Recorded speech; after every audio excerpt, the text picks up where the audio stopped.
만일 한 회사가 유능한 신입사원을 뽑기 위하여 예수님의 12제자를 대상으로 인물 분석을 했다고 가정을 하면요. 회사가 이들의 학력, 경력, 적성 요 세 개를 종합해 컴퓨터로 분석한 후 의뢰했다면 아마 이런 결과가 나왔을 거예요. 야고보, 요한은 매우 이기적인 사람이다. 도마는 매사에 의심이 많고 부정적인 성격이어 성격의 소유자다. 베드로는 성격이 급해서 실수할 가능성이 많다. 안드레는 너무 내성적이어서 매사에 추진력이 떨어진다.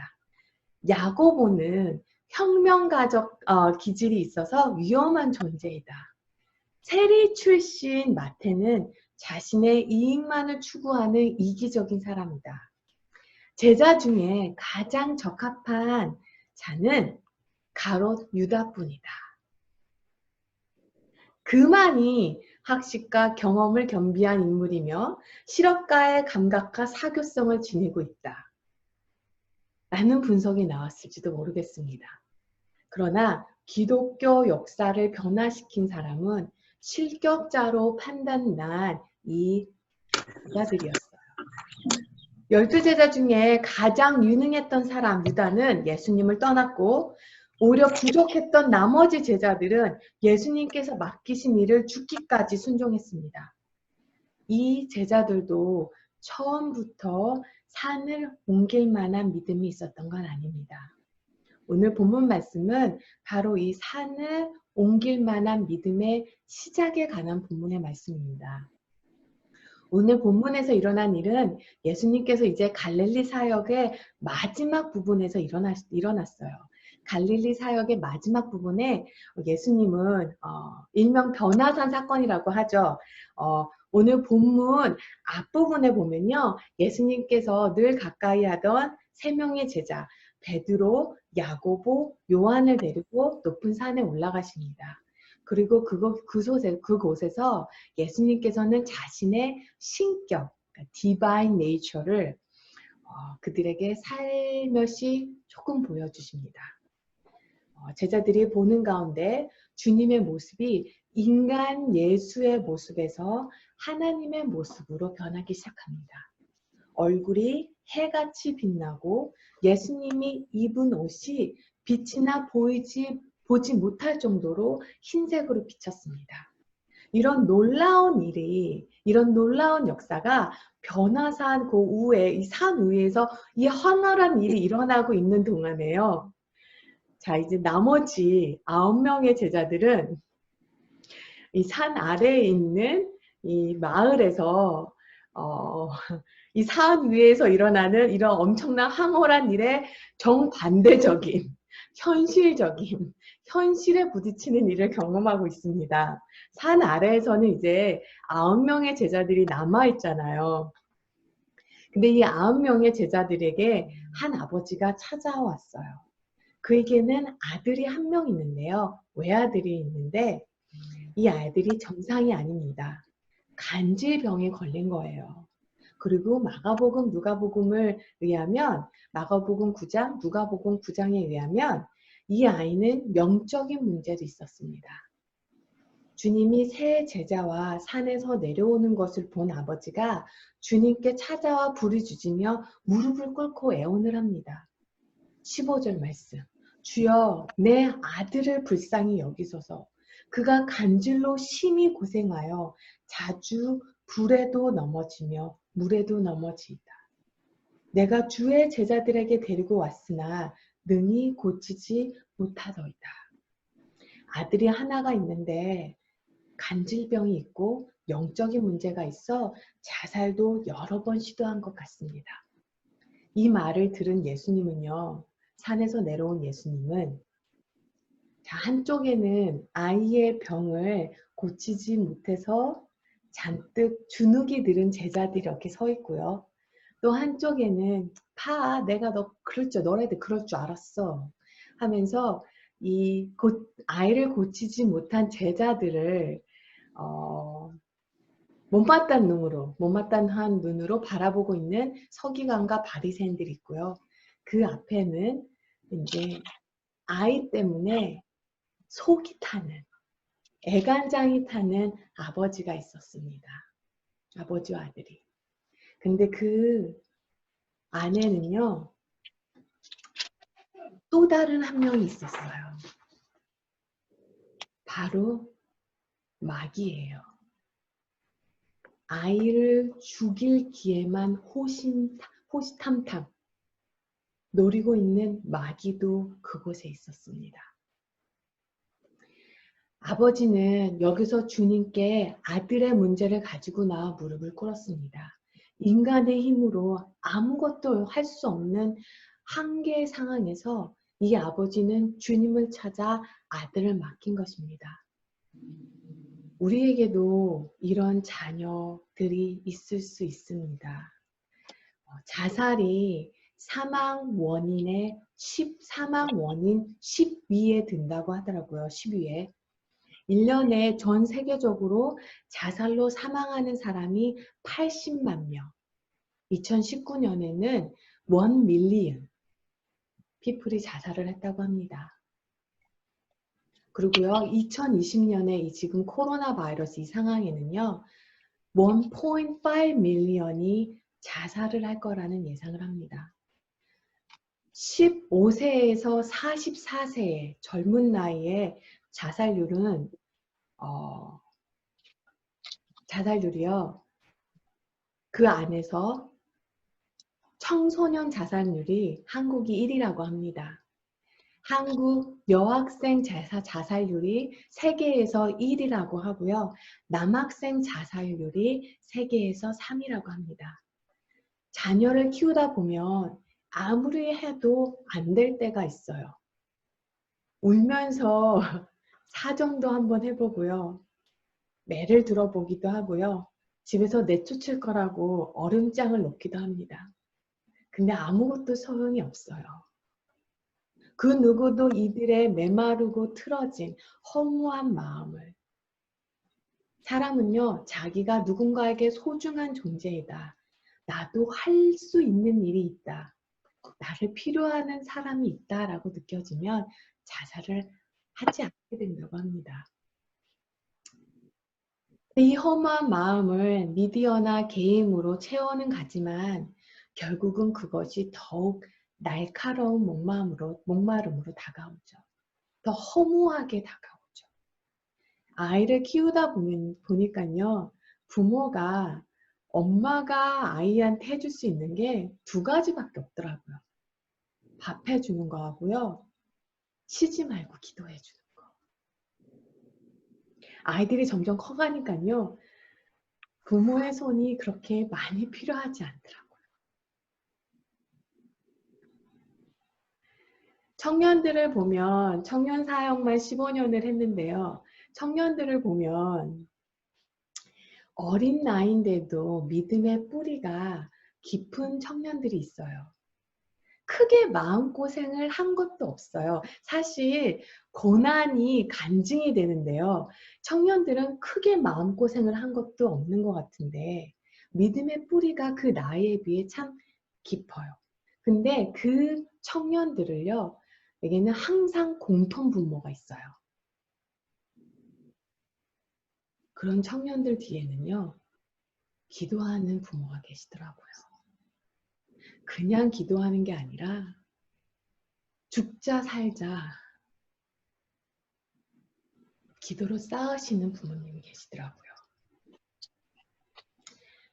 기도가 참 많이 쌓여 있어요. 우리가 다 자녀를 위해 기도를 한다고 합니다. 예수님을 믿으면서 자녀를 놓고 기도를 안 하시는 성도님이 어디 있겠습니까? 기도를 안 하는 부부가 어디가 있겠어요? 그런데 자녀를 위해 새벽마다 눈물로 기도의 씨앗을 그렇다고 다 뿌리는 것도 아니더라고요. 자녀가 힘들어 할 때도 주님께 맡겨야 되지만 자녀가 잘 돼갈 때 더 주님께 맡겨야 돼요. 주님께 엎드리는 시간이 없다면 우리가 아무리 자녀를 잘 키운다고 할지라도 진정한 형통은 없습니다. 왜냐? 세상은 눈에 보이지 않는 어둠의 영이 왕노릇을 하기 때문이에요. 어둠의 영 아래에 있는 이 세상에서 자녀들을 지켜줄 힘이 부모에게는 없어요. 저희가 마가복음과 누가복음에서 말하는 이 사건을 보면요. 마귀가요. 쫓겨날 걸 압니다. 그런데 마귀가 맨 마지막에 기난가지 않아요. 어떻게 하냐면요. 아이가 죽은 것처럼 만들어버려요. 그래서 사람들이 애가 죽었다. 애가 죽어버렸다. 라고 착각하게 만들어요. 마귀도 끝까지 놓지 않으려고 합니다.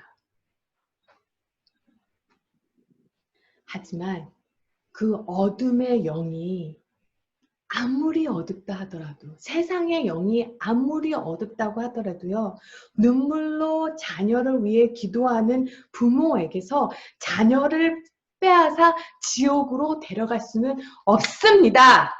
아멘이에요. 네. 목자 되는 하나님께서 그렇게 내버려 두지 않으세요. 네. 하나님은요, 자녀의 작은 신음도, 철없는 작은 기도도 그냥 흘러보내지지 않으시는 하나님이세요. 아멘. 근데 눈물로 자녀를 놓고 기도하는 그 부모의 기도를 땅바닥에 그냥 흘러보내시는 분이 아니세요. 아멘. 자, 다시 본문으로 들어가서 예수님께서는 병을 고치지 못하는 당황스러워하는 제자와 바로 내가 그럴 줄 알았어 하면서 쳐다보는 서기관들, 그리고 속이 타들어가는 아버지를 보시면서 말씀하십니다. 믿음이 없고 패약한 세대여, 내가 얼마나 너희와 함께 있으며 얼마나 너희에게 참으리요. 마가복음에 따르면요, 아버지는 아들의 치유를 간절히 원했지만 예수님을 믿지는 못했던 것 같습니다. 사람들에게 소문은 들었어요, 예수님에 관해서. 그리고 예수님의 제자들이 이 신유의 은사가 뭔가가 있다라는 건 듣고 예수님 옆에 나와갔지만 실제로 예수님이 어떤 분인지, 무엇을 하실 수 있는지는 몰랐어요. 몰랐던 것 같아요. 이 아버지는 병 고침을 쫓았지 예수님을 쫓지는 않은 것 같습니다. 그리고 그 믿음 없는 사람들을 보면서 예수님께서 말씀하셨어요. 믿음이 없고 패역한 세대여, 내가 얼마나 너희와 함께 있으며 얼마나 너희에게 참으리요. 이 구절을 읽으면요, 이 구절을 읽는데 주님이 오늘 우리 시대에 교회를 향하여, 그리스도인들을 향하여 이렇게 답답해 하지 않으실까 하는 생각이 들었습니다. 주님은 이 세상에서 하나님의 자녀를 세우셨어요. 다른 종교들은 우상을 세우죠. 근데 하나님은요, 우상을 세우지 않고 하나님의 자녀를 세우세요. 그리고 그 자녀를 세우사 교회를 만드세요. 그리고 교회를 세워 이 세상의 아픔과 눈물을 치유하고 이 세상에 사로잡고 있는 어둠의 영의 세력을 제거하기를 원하시는데, 교회 안에 생명력을 잃어가는 그리스도인들을 볼 때 이렇게 애통해하지 않으실까 하는 생각이 듭니다. 예배는 드리는데 마음은 딴 데가 있어요. 기도는 드리는데 기대는 없습니다. 아이 아버지처럼 뭐라도 좀 하실 수 있사오면 해보세요. 찬양은 드리는데 마음은 짜증 충만이에요.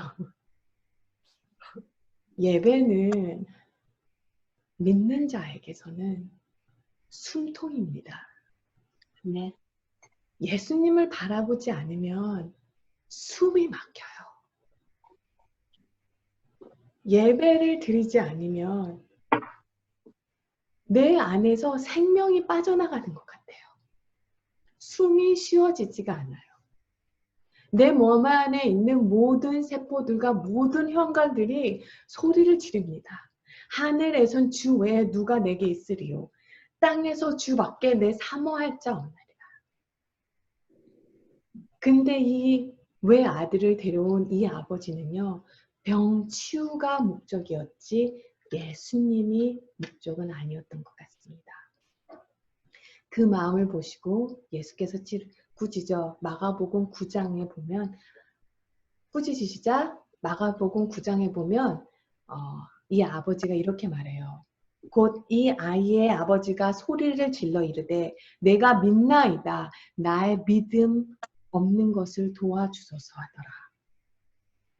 주 예수를 아는 것이 목적이 돼야지 예수님으로 인해 우리에게 주어지는 것이 삶의 목적이 돼서는 안 됩니다.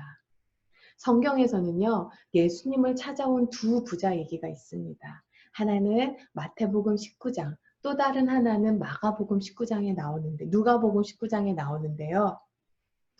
마태복음 19장에서 한 부자 청년이 예수님을 찾아옵니다. 그러나 이 청년이 온 목적은 예수님이 아니라 영생이었어요. 어떻게 하면 영생을 얻을 수 있을까요? 예수님을 찾아온 것이 아니라 영생을 찾아왔어요. 그의 목적은 영생이었습니다. 그리고 마지막에는 다들 아시다시피 이 부자 청년은 예수님, 생명 되시는, 생명의 근원 되시는 예수님을 떠납니다. 반면에 누가복음 19장에선 삭개오가 나와요. 성경은 그가 아주 부자라고 했어요. 그런데 삭개오는 예수님이 자기한테 무엇을 해줄 수 있을까? 내가 예수님한테 무엇을 얻을 수 있을까가 목적이 아니라 예수님이 목적이었어요. 예수님을 만나러 왔어요. 예수를 찾아왔어요. 삭개오가 원했던 것은요, 예수님이었어요.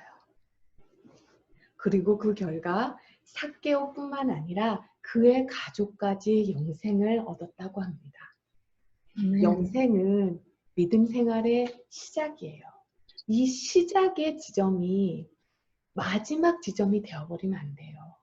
이 시작이 삶의 목적이 되어버리면 예수를 믿은 그 다음의 삶의 방향 감각을 잃어버려요.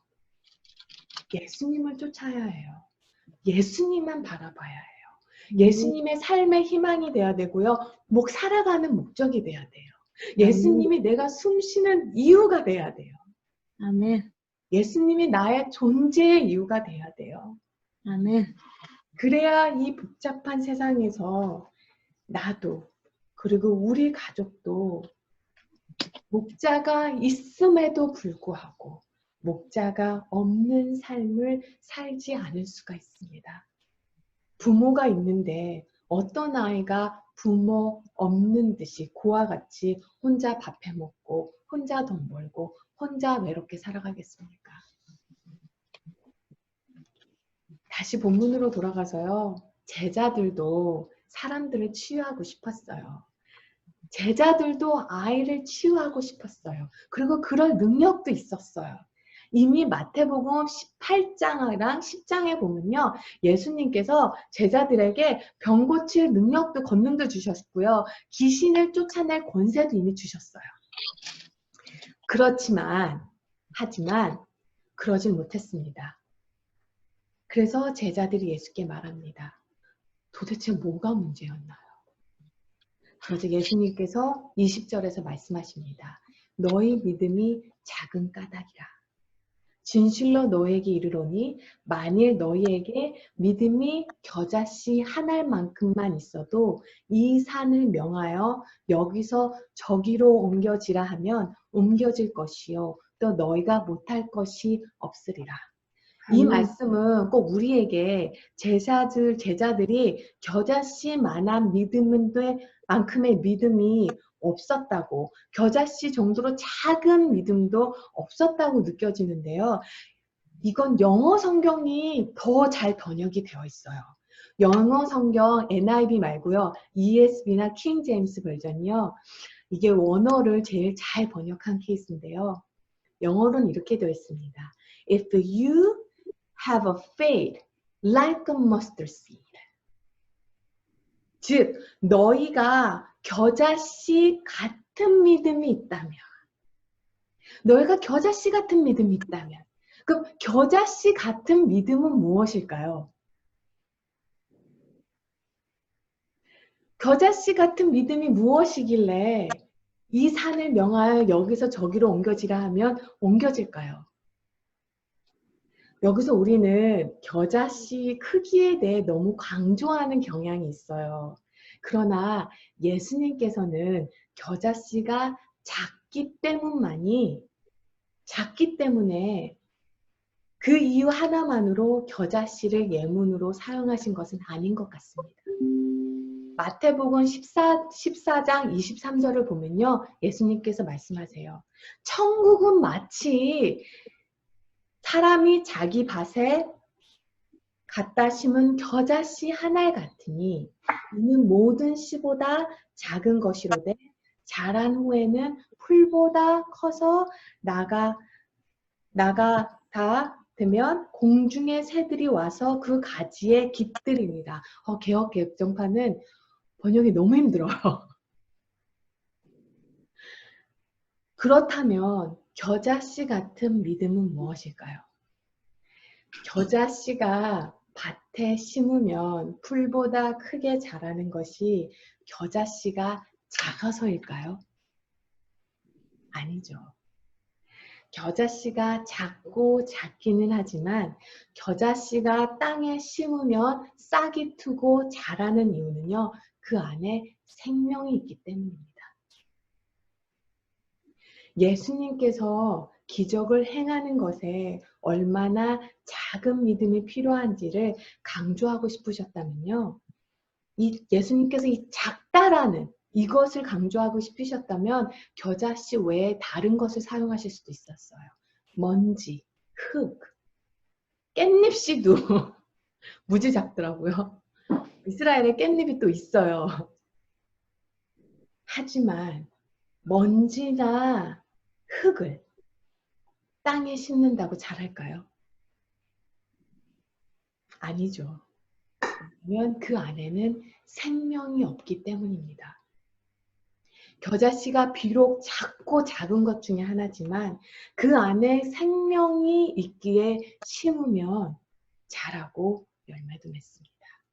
중요한 것은 어느 정도의 믿음이 있어야 기적을 행할 수 있는 것이 아니라 진짜 중요한 것은요. 그 안에 생명이 있느냐입니다. 예수님은 길이요, 진리요, 생명이라고 하셨어요. 사도 바울은 로마서 8장에서 이렇게 말합니다. 제가 이해를 돕기 위해 3번역으로 읽겠습니다. 누구든지 그리스도의 영이 없으면 그리스도의 사람이 아닙니다. 또한 그리스도께서 여러분 안에 살아계시면 여러분의 몸은 죄 때문에 죽은 거지만 영은 그 때문에 생명을 얻습니다. 예수님을 영접한 사람은 그 안에 생명이 있습니다. 왜냐면요. 그리스도의 영이 그 안에 계시기 때문입니다. 아멘. 그 안에 성령님이 계시기 때문이에요. 아멘. 우리 안에 비록 믿음은 아직 작더라도 생명이 있기 때문에 하나님은 우리 안에서 일하기 시작하신다는 거예요. 아멘. 여기서 첫 번째 포인트를 몇 점을 말씀드리면 기적을 경험하는 삶의 시작은 우리 안에 생명이 있음에서 시작합니다. 따라서 믿음이 작다고 마음 상해하지 마세요. 그러나 우리 내면 깊은 것을 들여다보시며 우리 안에 예수님의 생명이 있는지는 반드시 짚고 넘어가야 합니다. 이건 그냥 대충 넘어가서 안 돼요. 이거는 죽고 사는 문제입니다. 그리고 예수님을 믿는 모든 자에게는 그 안에 그리스도의 영이 살아계심으로 생명이 있다는 걸 믿으셔야 해요. 아멘. 그리고 그 믿음이 비록 작더라도 그 안에 생명이 있기 때문에 심으면 자라고 열매를 맺습니다. 아멘. 겨자씨가 매우 작다는 건 사실이에요. 너무나 작고 보잘것이 없어요. 씨앗 자체만으로는 심고 물을 주고 자라기 전에는 그 씨앗 자체만으로는 별 능력이 없습니다. 별 볼 일 없어요. 세상은 항상 나의 작음을 지적합니다. 이게 나이가 들어가면서 조금씩 이게 더 심해지더라고요. 키가 너무 작아. 키가 너무 커. 스펙이 너무 좋아. 스펙이 너무 없어. 집안이 너무 좋아. 함께하면 피곤하겠어. 집안이 너무 안 좋아. 함께하면 고생하겠어. 공부를 너무 많이 했어. 공부를 너무 못했어. 이런 말을 듣다 보면 사람이 나이가 들어갈수록 점점 주눅이 들어요.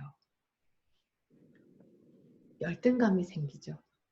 그래서 그 열등감을 해소하고자 어떤 이는 거짓말을 하고 어떤 이는 목소리를 높여 얘기를 합니다. 어떤 이는 재물을 모아요.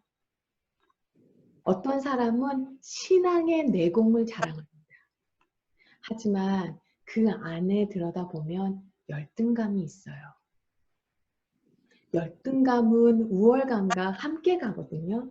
그래서 이 사람 옆에 쓰면 내가 괜찮아 보이고 저 사람 옆에 쓰면 내가 부족해 보입니다. 본인도 힘들어요. 왔다리 갔다리 하면서. 아이를 고치지 못한 제자들은 아이를 고치지 못한 것에도 당황스럽고 뻘쭘하지만 사실 그들은 더 마음 상한 것이 있었을 것 같아요. 예수님께서 베드로, 야고보, 요한만 데리고 산으로 올라가셨다는 거예요. 나머지 9명의 제자는 가뜩이나 마음도 별로 안 좋은데 아이까지 못 고쳤어요.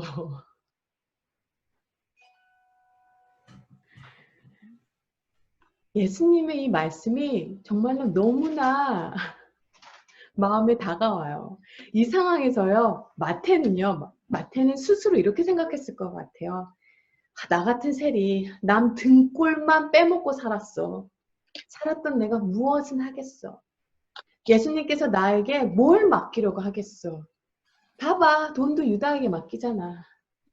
엠듀르는 이렇게 생각했을 거예요. 난 너무 내성적이야. 나 왜 매사에 자신감이 없는 걸까? 누가 나를 따르려고 하겠어. 그런데 하나님은 이렇게 작고 작은 사람들을 들어서 크게 쓰십니다. 아멘.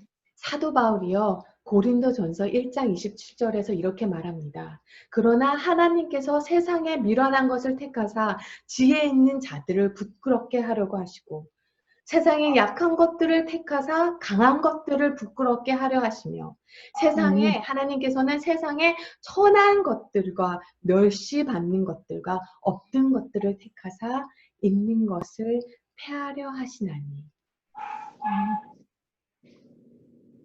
강한 사람을 쓰면 하나님의 영광이 가려지거든요.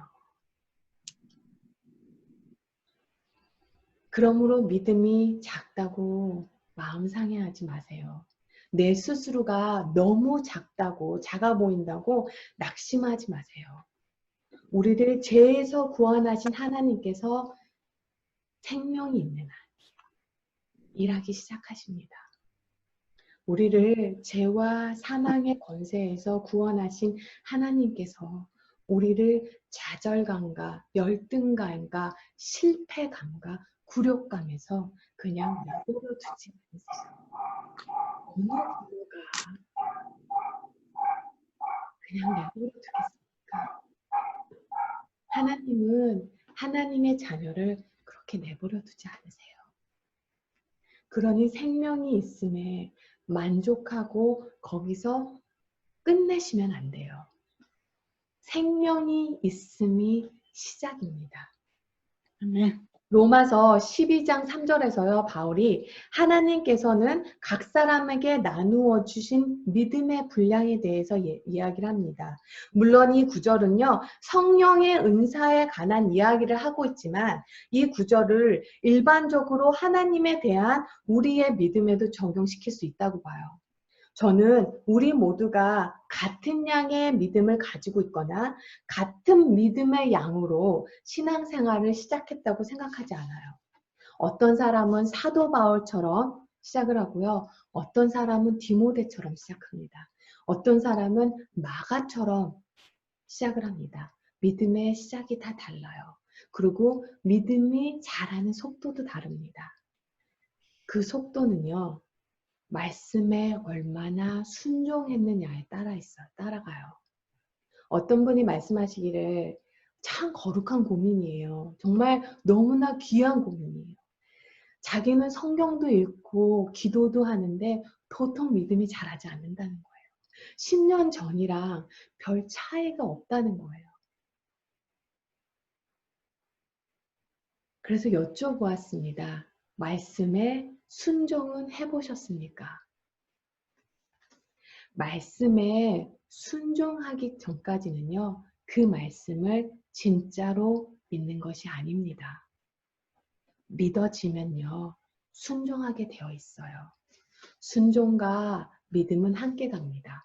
믿음이 없으면 순종할 수도 없지만요, 순종이 없으면 믿음도 자라기가 힘들어요. 사사기에서 하나님께서는 이스라엘을 적들로부터 구하기 원하셔서 그래서 적들을 피해 몰래 숨어 밀타작을 포도주 틀에서 하고 있는 기드온을 부릅니다. 기드온이 이스라엘을 전장에서 승리로 이끌고 적들로부터 자유를 인도하도록 부름을 받았지만요. 기드온은요. 한 민족의 지도자가 될 가능성이 아주 낮은 사람이었어요. 사회적 지위도 낮았지만요. 가정 환경도요. 기드온의 가정은 우상을 섬기는 제사장이었어요. 그런데 어떻게 하나님을 위해서, 민족을 위해서 일을 한다고 합니까? 그러나 이 작은 믿음에도 불구하고 기드온은 그의 자신 없음을, 그의 작은 믿음을 자라도록 하나님께 표적을 보여달라고 합니다. 한 번도 아니라 여러 번 보여달라고 해요.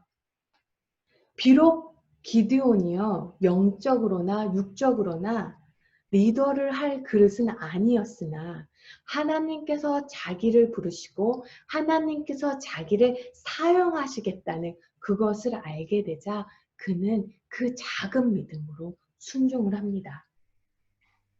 기드온의 자격 없음이, 스펙 없음이 하나님께는 중요하지 않았어요. 중요한 것은 하나님께서 그에게 말씀을 하셨을 때 그가 기꺼이 그 하나님의 말씀을 믿고 작은 믿음으로 순종으로 나왔다는 거죠. 아멘.